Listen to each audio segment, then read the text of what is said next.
जय हिंद। ट्रांसफार्मर के आज इस वीडियो में हम पढ़ेंगे referred value of transformer.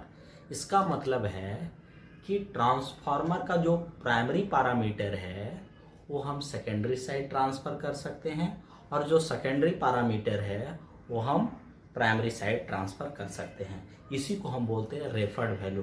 Primary parameter क्या है? जो भी प्राइमरी रेजिस्टेंस, रिएक्टेंस और इम्पीडेंस है वो हम सेकेंडरी साइड ट्रांसफ़र कर सकते हैं। सिमिलरली जो सेकेंडरी रेजिस्टेंस, रिएक्टेंस, इम्पीडेंस है उसको हम प्राइमरी साइड ट्रांसफ़र कर सकते हैं। साथ ही साथ जो प्राइमरी वोल्टेज और करंट है उसको सेकेंडरी साइड ट्रांसफ़र कर सकते हैं और जो सेकेंडरी वोल्टेज और करंट है वो हम प्राइमरी साइड ट्रांसफ़र कर सकते हैं। ऐसा सिर्फ हम सिंपल कैलकुलेशन के लिए करते हैं, मतलब कैलकुलेशन को सिंपल बनाने के लिए, इजी बनाने के लिए करते हैं।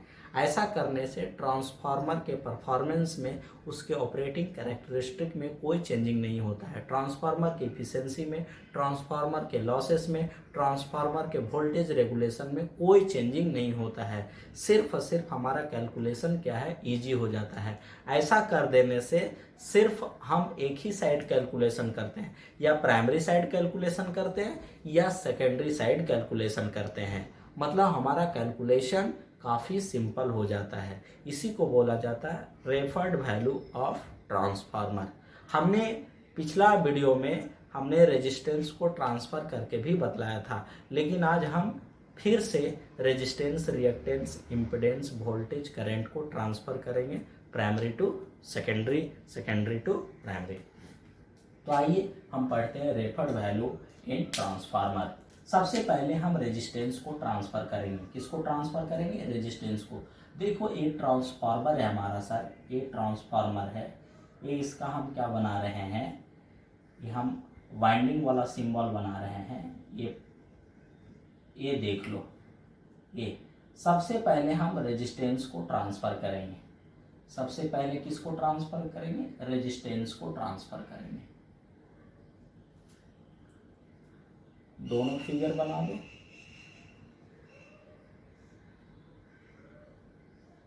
हमने दोनों फिगर बना रखा है। ये हमारा प्राइमरी रेजिस्टेंस हो गया, ये सेकेंडरी रेजिस्टेंस हो गया। ये R2, R1, R2, R1। ये I1 हो गया, ये I1 हो गया, I2 हो गया, I2 हो गया। यहाँ हम सिर्फ सर रेजिस्टेंस दिखाए हैं, रिएक्टेंस भी हमारा सीरीज में होगा, लीकेज रिएक्टेंस, जो हमने पिछला वीडियो में बताया था। लेकिन हम सिर्फ रेजिस्टेंस को ट्रांसफ़र करके आपको बतला रहे हैं कि प्राइमरी रेजिस्टेंस को कैसे सेकेंडरी साइड और सेकेंडरी रेजिस्टेंस को कैसे हम प्राइमरी साइड ट्रांसफ़र करेंगे। तो देखो आप, तो मान लो यहाँ R2 refer to refer to primary. हम सबसे पहले R2 को माने सेकेंडरी रेजिस्टेंस को प्राइमरी साइड ट्रांसफर कर रहे हैं। तो देखो, ट्रांसफर कर देने से जो लॉस यहाँ है वही लॉस यहाँ होना चाहिए, माने लॉस में चेंजिंग नहीं होगा। हमने क्या बोला? सिर्फ कैलकुलेशन सिंपल करने के लिए हम ऐसा करते हैं। तो देखो सर, हम सिर्फ इसको हम क्या कर रहे हैं, इधर हम क्या कर रहे हैं, इधर ट्रांसफर कर रहे हैं। तो देखो इधर पहले, तो यहाँ लॉस हमारा कितना हो जाएगा? ये I2 होगा, secondary current, I2 square R2। तो मान लो इधर जब आपने ट्रांसफर किया ना तो उसका वैल्यू R2 डैश हो गया है। क्या हो गया? R2 डैश हो गया है। तो यहाँ लॉस कितना हो जाएगा sir? I1 square R2 loss. तो दोनों जो लॉस R2 में यहाँ हो रहा था वही लॉस इधर होना चाहिए, क्योंकि परफॉर्मेंस में कोई चेंजिंग नहीं है, लॉसेस में कोई चेंजिंग नहीं होना चाहिए। तो हमारा इधर जो लॉस होगा वो कितना हो जाएगा? क्योंकि इधर करंट I1 है तो I1 स्क्वायर कितना हो जाएगा? R2 dash. चूंकि इधर लाए हैं तो कितना वैल्यू हो गया? R2 डैश हो गया है। और इधर हमारा वही रह जाएगा, I2 स्क्वायर हमारा क्या हो जाएगा? I2। चूंकि हमको इसका वैल्यू निकालना है तो I2 डैश हमारा कितना हो जाएगा? I2 बटा I1 का होल स्क्वायर इंटू R2। चूंकि आप जानते हो I1 बटा I2 को हम K बोलते हैं, तो I2 बटा I1 को 1/K बोलोगे, इसलिए R2 डैश हमारा कितना हो जाएगा? अब क्या हो जाएगा? 1/K square into R2। ये हो गया R2 डैश का वैल्यू सर। किसका वैल्यू हो गया? R2 डैश का वैल्यू। माने ये रेजिस्टेंस अब इधर ट्रांसफर हो गया। माने इधर इसको हटा सकते हैं, इधर क्या कर सकते हैं? हटा, और यहाँ लगा सकते हैं। क्या लगा सकते हो? आप यहाँ लगा सकते हो। माने R2 डैश आप इधर आ गया, और R2 डैश का वैल्यू कितना हो गया? 1/k² into R2। इसलिए total resistance of transformer refer to primary, इसको बोलते हैं R01। इसको बोला जाता है total resistance of transformer refer to primary. तो R01 कितना हो जाएगा? R1 प्लस R2 डैश, माने R01 इज इक्वल टू क्या लिखेंगे? R1 पहले से R1 है, प्लस R2 डैश आ गया इधर। R2 डैश कितना है? 1/k² into R2। ये हो गया total resistance of transformer refer to primary side. उसी तरह मान लो हम R1 को सर हम सेकेंडरी साइड ट्रांसफर कर रहे हैं, refer to secondary, refer to secondary. R2 को हम क्या कर रहे हैं सर? हम R1 को इधर ट्रांसफर कर रहे हैं, माने सेकेंडरी साइड ट्रांसफर कर रहे हैं। तो देखिए R1 में इधर लॉस कितना हो जाएगा? I1² R1। उधर ले जाओगे तब पर भी लॉस हमारा R1 में उतना ही होना चाहिए, सेम लॉस होना चाहिए। जितना लॉस R1 में इधर है उतना ही लॉस उधर होना चाहिए। तो कितना हो जाएगा? I1² R1 बराबर, उधर ले जाओगे तो मान लो हो गया R1 डैश, तो कितना हो जाएगा उधर लॉस? उधर करंट कितना है? I2², और हमारा कितना हो जाएगा? R1 dash. तो कितना हो जाएगा? R1 डैश को निकालना है, तो R1 डैश पहले इधर कर लो, I1/I2 का होल स्क्वायर, देखो ना इधर ले आए हैं, इंटू R1 बराबर R1 डैश। इसीलिए हमारा R1 डैश बराबर, इसको के बोलते हैं, I1/I2 को के बोलते हैं ट्रांसफॉर्मेशन रेशियो। तो k² इंटू कितना हो जाएगा? R1, माने R1 डैश कितना हो जाएगा? k² into R1। इसीलिए total resistance refer to secondary side, चूंकि अब ये इधर आ गया है, किधर आ गया? इधर आ गया है। तो भैया टोटल रेजिस्टेंस कितना हो जाएगा? चूंकि अब ये इधर ना आ गया भैया, तो total resistance refer to secondary side R02 बराबर कितना हो जाएगा? पहले से R2 है, अब फिर कितना आ गया है?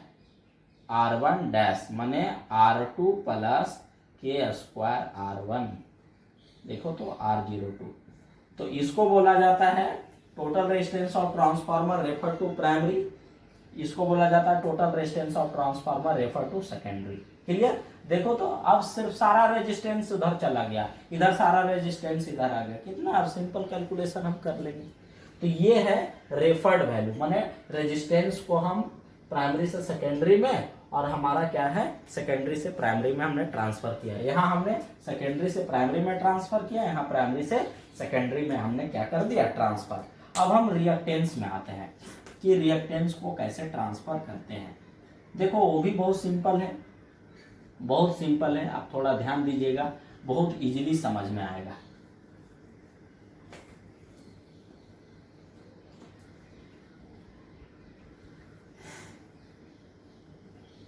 देखो हम कैसे ट्रांसफर करते हैं। ये मान लो हमारा क्या है? प्राइमरी लीकेज रिएक्टेंस है X1, ये हमारा सेकेंडरी लीकेज रिएक्टेंस है X2। इधर करंट I2 जा रहा है, इधर करंट I1 जा रहा है। ठीक है? ये हमारा प्राइमरी लीकेज रिएक्टेंस X1, ये हमारा सेकेंडरी लीकेज रिएक्टेंस X2। ये I1 हो गया, ये I2 हो गया। ठीक है? ये हमारा ट्रांसफार्मर, एक कोर देख रहे हो, प्राइमरी वाइंडिंग देख रहे हो, ये सेकेंडरी वाइंडिंग है। इधर V1 दे देते हैं तब समझ में आएगा प्राइमरी है, ये V2 दे देते हैं तब V1 V2। देखो अब रिएक्टेंस को कैसे ट्रांसफर करोगे, क्योंकि जानते हो जो रिएक्टिव वोल्ट एम्पियर होता है, reactive volt ampere REACTIV, reactive volt ampere जो होता है सर, वोल्ट एम्पियर, वो होता है आपका I²X। माने जो इंडक्टर है, इंडक्टर में जो रिएक्टिव पावर होता है सर, रिएक्टिव वोल्ट एम्पियर, वो होता है I²X, जहाँ X क्या है? इस कॉइल का आपका रिएक्टेंस है। क्या है? कॉइल का रिएक्टेंस। आपको मैं थोड़ा बता दूं कैसे होता है, वो भी मैं बता दूं। जैसे RL सर्किट है, क्या सर? ये R है, ये L है, करंट मान लो जा रहा है, I चल रहा है, इसके अक्रॉस वोल्टेज आपका V है। तो देखो तो हमने करंट को रेफरेंस लिया I, तो इसमें जो ड्रॉप होगा VR, वो करंट के सेम फेज में वी आर, इसमें जो ड्रॉप होगा आपका वो वी एल, वो इससे लीड कर रहा होगा 90 डिग्री से वी एल, तो वी एल को क्या लिखोगे आई इंटू एक्सएल, हाँ, और ये क्या हो जाएगा टोटल वी, ये एंगल कितना हो जाएगा फाइन, इसको हम आई जेड बोलते हैं, इसको हम आई आर बोलते हैं, इसको आई एक्सएल बोलते हैं। तो देखो तो यहाँ से यदि आप निकालोगे यहाँ से, और इसको हम क्या बोलते हैं सर, इसको हम क्या बोलते हैं, ये आपका ट्रायंगल हो गया, ये आपका इम्पीडेंस ट्रायंगल यदि हम निकालना चाहेंगे तो ये आर हो गया, ये एक्सएल हो गया, और ये हमारा क्या हो गया जेड हो गया, ये मेरा फाई हो गया। क्लियर? तो अब देखिए हमारा क्या है, यहाँ से हम यदि यहाँ लिखेंगे साइन फाई बराबर क्या लिखोगे, साइन फाई बराबर लिखोगे एक्सएल बट्टा जेड, क्या लिखोगे एक्सएल बट्टा जेड, और रिएक्टिव पावर हमारा क्या होता है volt ampere reactive V A R, क्या होता है V I sine phi, V I sine phi, हमारा वोल्ट एम्पियर जो रिएक्टिव होता है, रिएक्टिव पावर होता है वो वी आई साइन फाई होता है। अब वी को क्या लिखेंगे आई इंटू जेड, आई इंटू जेड, अब पहले से मेरा आई है, और साइन फाई बराबर क्या लिखोगे एक्सएल बट्टा आर, एक्सएल बट्टा जेड, एक्सएल बट्टा जेड है, ये कट गया, जेड जेड कितना हो गया आई स्क्वायर एक्सएल। तो ये रिएक्टिव पावर है, रिएक्टिव पावर क्या होता है आई स्क्वायर एक्सएल होता है, रिएक्टिव पावर क्या होता है आई स्क्वायर। देखो ना ये हमारा आरएल सर्किट है, ये हमने इसका फेजर डायग्राम ड्रॉ कर दिया, तो ये आई आर हो गया मैंने वी आर, ये वी एल हो गया, आई इंटू एक्सएल हो गया, और ये आई इंटू जेड हो गया, टोटल हो, ये हमारा इम्पीडेंस ट्रायंगल हो गया, यही से निकाल लिए आर एक्सएल जेड। तो हमारा देखो ना साइन फाई बराबर क्या होगा एक्सएल बट्टा जेड। क्लियर? और जो वोल्ट एम्पियर रिएक्टिव होता है, रिएक्टिव पावर क्या होता है वी आई साइन फाई, तो कितना हो जाएगा वी माने क्या आई इंटू जेड, आई इंटू जेड, आई पहले से है, पहले से है, और साइन फाई बराबर क्या एक्सएल बट्टा जेड, एक्सएल बट्टा जेड लिखिए, जेड जेड कैंसिल, तो आई स्क्वायर एक्सएल हुआ, तो यही है आई स्क्वायर एक्सएल हमारा रिएक्टिव पावर।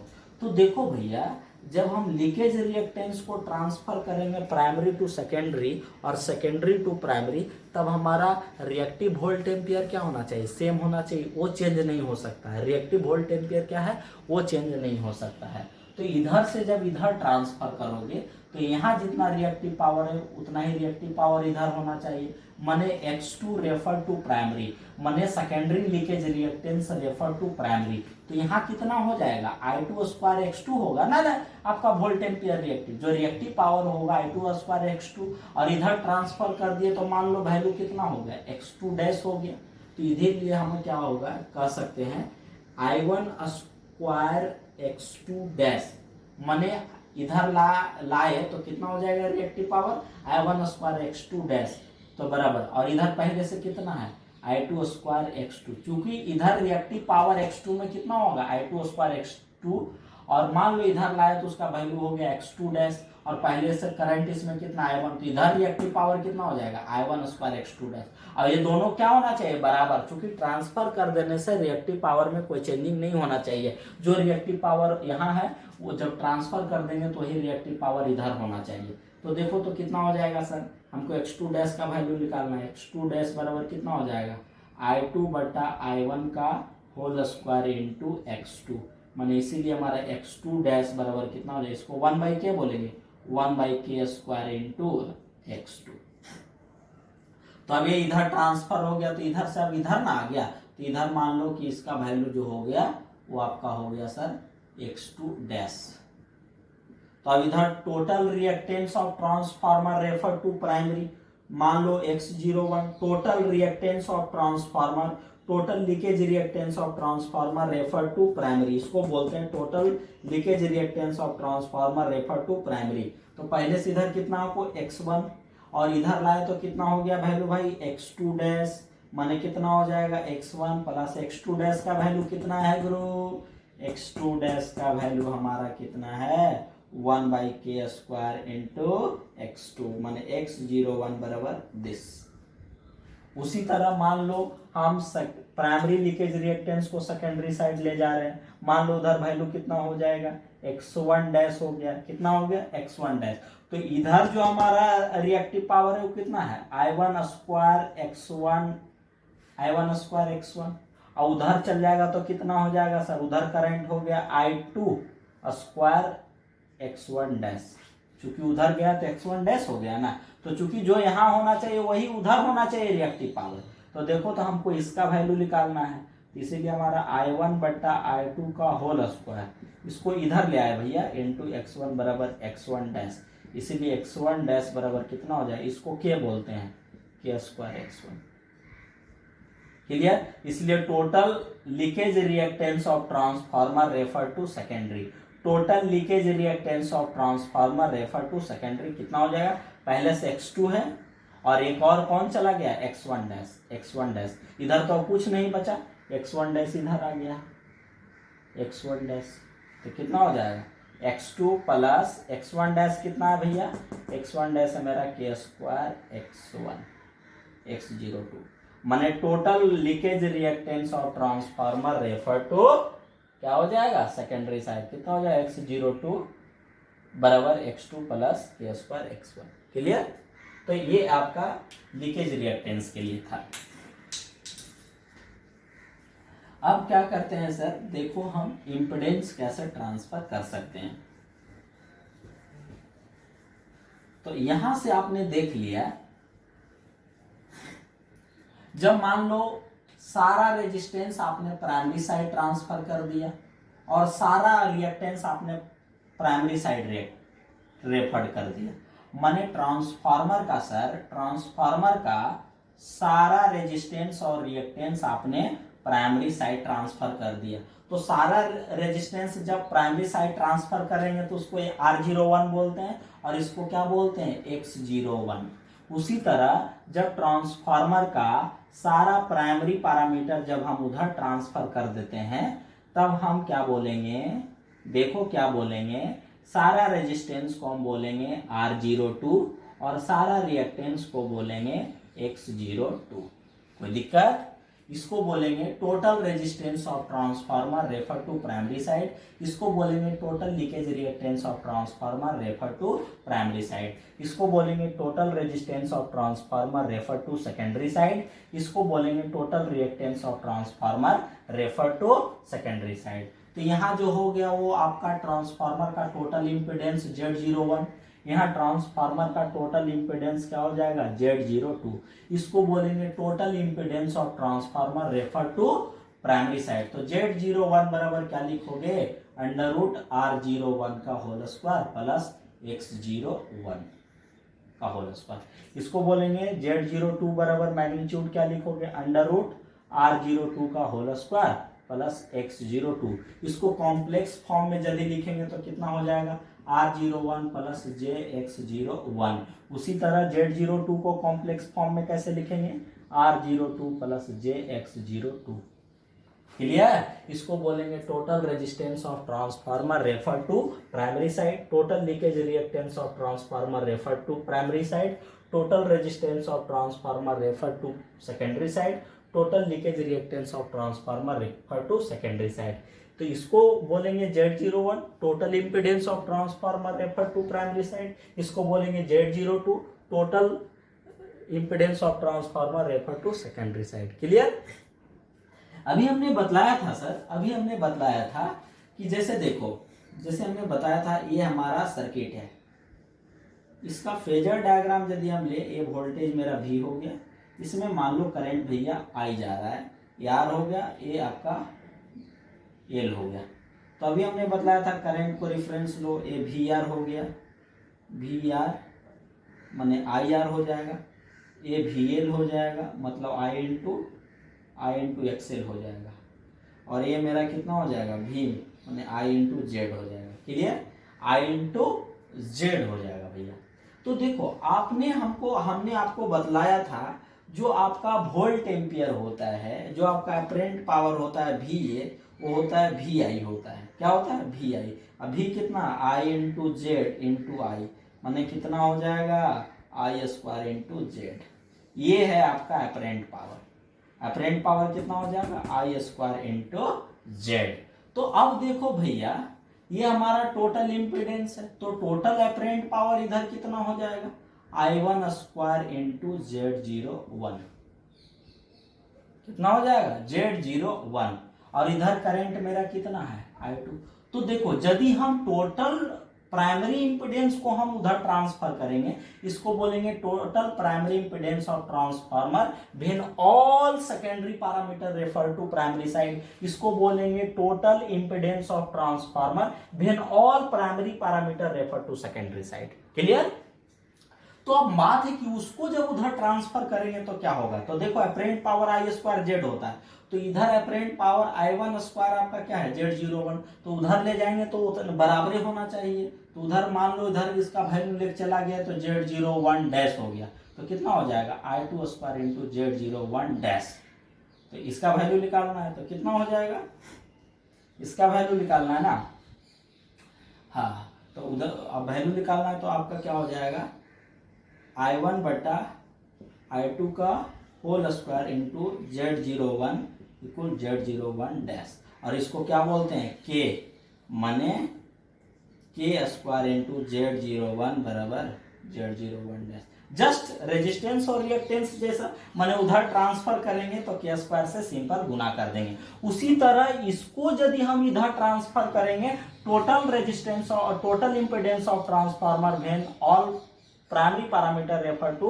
सेकेंडरी साइड, जब Z02 को हम इधर ट्रांसफर करेंगे तो क्या होगा सर, तो इधर उसका अप्रेंट पावर कितना हो जाएगा I2 स्क्वायर Z02, तो जब इधर लाएंगे रे भैया तो इसका जो आपका अप्रेंट पावर इधर होना चाहिए वो भी बराबर होना चाहिए, तो इधर करंट कितना आपको I1 स्क्वायर हो जाएगा, और मान लो इधर वैल्यू लाए तो Z02 डैश हो गया, तो कितना हो जाएगा Z02 डैश, क्योंकि दोनों तरफ अप्रेंट पावर क्या होना चाहिए बराबर, इधर अप्रेंट पावर हमारा कितना हो जाएगा I2 स्क्वायर Z02, तो जब इधर लाएंगे तो बराबर होना चाहिए, तो कितना हो जाएगा I1 स्क्वायर Z02 डैश, हमको इसका वैल्यू निकालना है, तो देखो इधर पहले I2 बटा I1 का होल स्क्वायर इंटू Z02 माने Z02 डैश, और इसको क्या बोलते हैं 1/k, तो 1/k square into Z02 is equal to Z02 dash, इसलिए Z02 डैश बराबर कितना 1/k स्क्वायर इंटू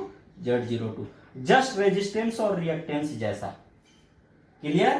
तो अब हम क्या लिख सकते हैं, देखो इधर पहले जब सेकेंडरी वाला सारा पैरामीटर जब हम प्राइमरी में करते हैं तो क्या लिखते हैं 1/k स्क्वायर इंटू R2, इसको बोलते हैं R2 dash, 1/k square into X2, इसको क्या बोलते हैं X2 डैश, समझ रहे हैं, और क्या लिखते हैं 1/k स्क्वायर इंटू Z02, इसको बोलते हैं Z02 डैश, अभी हमने निकाला। जब हम क्या करते हैं सारा प्राइमरी रेजिस्टेंस रिएक्टेंस को उधर ट्रांसफर करते हैं तो R1 डैश बराबर हम क्या लिखते हैं K square into R1, X1 dash बराबर क्या लिखते हैं K स्क्वायर इंटू X1, और हमारा Z01 डैश बराबर क्या लिख सकते K स्क्वायर इंटू Z01। तो इसका मतलब है जब रेजिस्टेंस रिएक्टेंस और इम्पिडेंस को हम सेकेंडरी से प्राइमरी में ट्रांसफर करेंगे तो 1/k स्क्वायर से गुना कर देंगे, और जब प्राइमरी रेजिस्टेंस रिएक्टेंस और इम्पिडेंस को हम सेकेंडरी साइड ले जाएंगे तो हम K स्क्वायर से क्या कर देंगे सर गुना कर देंगे, माने सेकेंडरी से प्राइमरी लाएंगे रेजिस्टेंस रिएक्टेंस और इम्पिडेंस को तब 1/k स्क्वायर से गुना करेंगे, और जब प्राइमरी रेजिस्टेंस रिएक्टेंस और इम्पिडेंस को सेकेंडरी साइड ले जाएंगे तब K स्क्वायर से गुना कर देंगे। क्लियर? लेकिन वोल्टेज करंट में आपका थोड़ा अलग होता है, उसमें सिर्फ K से करते हैं, लेकिन वो कैसे करते हैं वो देखिए। तो उम्मीद करता हूँ रेजिस्टेंस रिएक्टेंस और इम्पिडेंस के ट्रांसफरिंग आप समझ गए होंगे। तो आइए मैं वोल्ट एम्पियर माने वोल्टेज और करंट को भी ट्रांसफर करके बतलाता हूँ कि कैसे हम ट्रांसफर करते हैं। आप 1-2 बार वीडियो देखिएगा, अगर नहीं समझ में आएगा तो क्लियर हो जाएगा भैया, हाँ कि एकदम क्लियर हो जाएगा, बहुत कुछ है ही नहीं इसमें। अब जैसे मान लो हमारा क्या है, ये हमारा ट्रांसफार्मर है,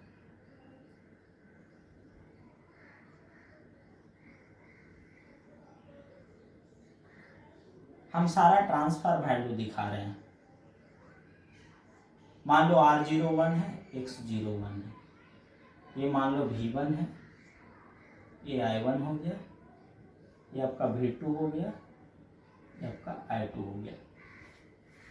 कह रहा है हमको सब सेकेंडरी वाला इधर ट्रांसफर करना है, मान लो N1 है और N2 है। तो देखो यदि सेकेंडरी वोल्टेज को आप इधर ले जाओगे, सेकेंडरी वोल्टेज को इधर ले जाओगे, प्राइमरी साइड ले जाओगे, माने V2 को इधर ले जाओगे, तो जो वोल्ट एम्पियर यहाँ होना चाहिए वही वोल्ट एम्पियर यहाँ होना चाहिए। वोल्ट एम्पियर माने अपरेंट पावर, तो यहाँ वोल्ट एम्पियर हमारा क्या है V2 I2, तो यही वोल्ट एम्पियर इधर भी होना चाहिए। तो इधर मान लो इधर ट्रांसफर किए तो V2 डैश हो गया, तो इधर वोल्ट एम्पियर कितना हो जाएगा V2 डैश इंटू I1, और इधर वोल्ट एम्पियर कितना V2 इंटू I2। माने अब ये V2 के कारण जितना वोल्ट एम्पियर इधर है उतना ही वोल्ट एम्पियर इधर होना चाहिए। क्योंकि परफॉर्मेंस में कोई चेंजिंग नहीं, कैरेक्टरिस्टिक में कोई चेंज नहीं, सिंपल कैलकुलेशन के लिए ऐसा करते हैं। तो इधर वोल्ट एम्पियर हमारा V2 इंटू I2, तो V2 को जब उधर ले जाएंगे तो इसके कारण वोल्ट एम्पियर उतने होना चाहिए। तो कितना हो जाएगा, हमको V2 डैश निकालना है, तो V2 डैश बराबर कितना हो जाएगा V2 बटा I2 बटा I1 इंटू V2। देखो ना I2 है, I1 गया तो I2 बटा I1 इंटू V2, माने V2 डैश बराबर इसको क्या बोलेंगे 1 बटा K इंटू V2। देखो वोल्टेज ट्रांसफर किए तो सिंपल 1 बाई K से गुना हो गया, क्या हो गया 1 बाई K से गुना हो गया। उसी तरह मान लो कि हमारा क्या है, ये प्राइमरी वोल्टेज है सर, इसको हमको उधर ट्रांसफर करना है। क्या ट्रांसफर करना है, उधर ट्रांसफर करना है। मान लो A आपका X02 हो गया, A R02 हुआ, मैंने सब उधर ट्रांसफर किया हुआ है। ये हमारा I2 हो गया, ये हमारा I1 हो गया, ये हमारा V2 हो गया। तो देखो जब ये वोल्टेज को उधर ले जाएंगे तो भाई मान लो ये V1 डैश हो गया, तो इतना यहाँ जितना वोल्ट एम्पियर V1 के कारण है उतना ही वोल्ट एम्पियर आपका सेकेंडरी साइड भी होना चाहिए। तो इधर वोल्ट एम्पियर कितना है V1 इंटू I1, तो उधर वोल्ट एम्पियर कितना हो जाएगा V1 डैश, क्योंकि उधर गया तो V1, और करंट कितना है I2। कोई दिक्कत, निकालना है वैल्यू इसका, तो आपका कितना हो जाएगा I1 बटा I2 into V1 is equal to V1 dash. इसीलिए V1 डैश बराबर क्या हुआ, इसको क्या बोलेंगे K इंटू V1। देखो ना, माने जब वोल्टेज को ट्रांसफर किए तो सिंपल हमने K यूज किया, माने सेकेंडरी वोल्टेज को जब प्राइमरी साइड लाए तो 1 बटा K से गुना कर दिए V2 में, जब प्राइमरी वोल्टेज हम सेकेंडरी साइड ले गए तो V1 में हम K से गुना कर दिए, माने यहाँ K यूज कर रहे हैं। लेकिन रेजिस्टेंस और रिएक्टेंस और इम्पीडेंस में हम K का यूज कर रहे थे। तो आप देखिए अब हम करंट को ट्रांसफर करके बतलाते हैं। तो करंट देखिए कैसे ट्रांसफर करते हैं सर, तो जितना एम्पियर टर्न करंट के कारण, प्राइमरी करंट के कारण इधर है, उतना ही जब इसको ट्रांसफर करेंगे तो आपका यहाँ होना चाहिए। तो हम पहले सेकेंडरी करंट को प्राइमरी साइड ट्रांसफर करके दिखाते हैं। माने इस सेकेंडरी के कारण जितना एम्पियर टर्न इधर है उतना ही एम्पियर टर्न इधर होना चाहिए। तो इधर एम्पियर टर्न कितना है N2 इंटू I2। तो मान लो ई करंट को आपने इधर ट्रांसफर कर दिया सर, I2 को इधर आपने ट्रांसफर किया, तो मान लो वैल्यू हो गया I2 डैश।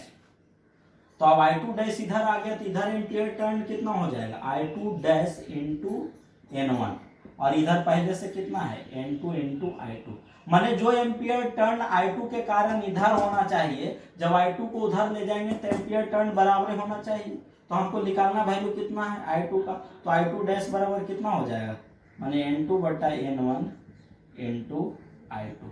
इसको क्या बोलते हैं K, माने I2 डैश बराबर क्या हो जाएगा K इंटू I2। देखो वोल्टेज लाए तो 1 बटा K से गुना किए, लेकिन करंट लाए तो सीधा K से गुना किए। क्लियर, माने वोल्टेज का रिवर्स हो गया, करंट में वोल्टेज का क्या हो गया रिवर्स हो गया।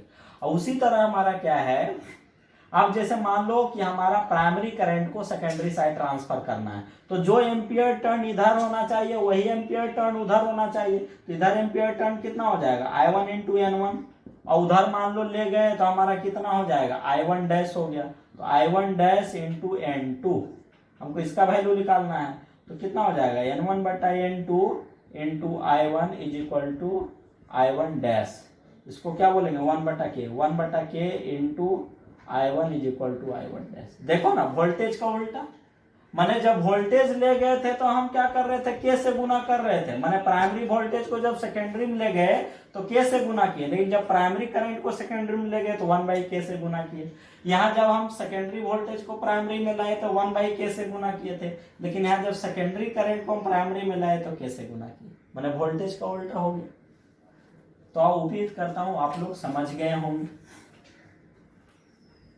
तो देखो तो सर मैं एक बार फिर से बतला देता हूं, जब ये सेकेंडरी पैरामीटर जब इधर लाएंगे तब क्या होगा, हमारा मान लो R2 डैश X2 डैश आपका V2 डैश I2 डैश होता है। तो हमारा R2 डैश बराबर क्या लिखते थे, 1/k² into R2। X2 dash क्या लिखते थे, 1/k² इंटू X2। आपका Z02 डैश बराबर क्या लिखते थे, 1/k² इंटू Z02। आपका V2 डैश बराबर क्या लिखते थे, 1/k इंटू V2। I2 बराबर क्या लिखते थे, k इंटू I2। देख लो, उसी तरह जब हम सारा प्राइमरी को हम सेकेंडरी साइड ले गए थे तो क्या होता था, R1 बराबर हमारा R1 डैश बराबर क्या होता था, k इंटू R1 डैश बराबर k इंटू R1। आपका X1 डैश बराबर क्या, k इंटू X1। आपका Z01 डैश बराबर क्या, k² ना, k², हाँ k² इंटू आपका क्या हो जाएगा, Z01। आपका क्या हो जाएगा, V1 डैश बराबर कितना हो जाएगा, k इंटू V1। आपका I1 डैश बराबर आपका क्या होगा, 1/k इंटू I2। क्लियर। ये आपका ट्रांसफर वाला है, माने जब ट्रांसफर करेंगे तो मेरा ऐसा हो जाएगा, इधर से जब उधर ले जाएंगे तो ऐसा। क्लियर। तो उम्मीद करता हूं कि आपको रेफर्ड वैल्यू समझ में आ गया होगा। आप 2 बार कम से कम देखिए, पूरा क्लियर हो जाएगा। क्लियर। Thank you. आज फिलहाल इतना ही। जय हिंद, जय भारत।